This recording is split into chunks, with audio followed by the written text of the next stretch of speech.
Hi! Today I will be working on a page from the Perfect Size journal from Art by Marlene. Off camera I have primed this page with gesso because my plan was to work with acrylics. My chosen color was shade of blue called Mermaid. I am using Art by Marlene brushes with some water just to try to spread paint somewhat evenly.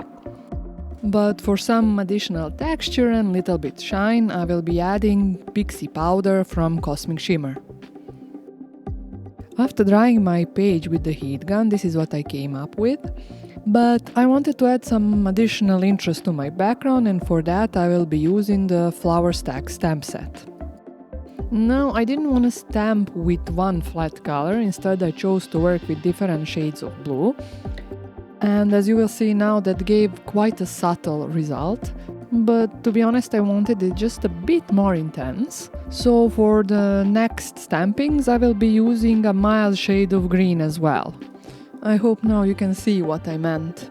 But to further emphasize my background, I will be adding some white highlights with my gel pen as well.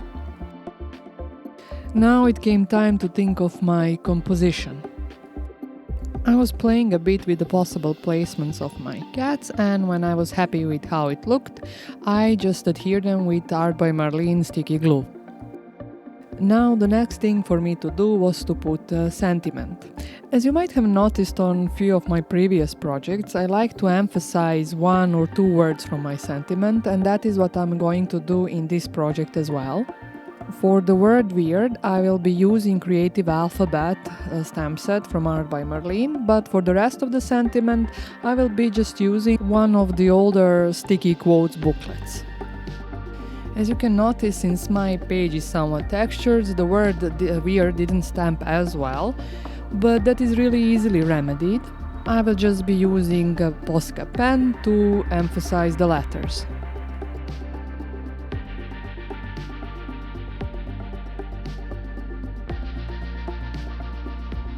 The last step which I will be doing is not necessary, I just enjoy doing it, and that is adding some shadow and giving some dimension to my project. In this case I will be using pastel pencils because they are really easy to work with and fast as well. And that's about it for this project. And now you can see where my inspiration for this page came from. Anyway, I hope you enjoyed my creative process and see you next time. Bye!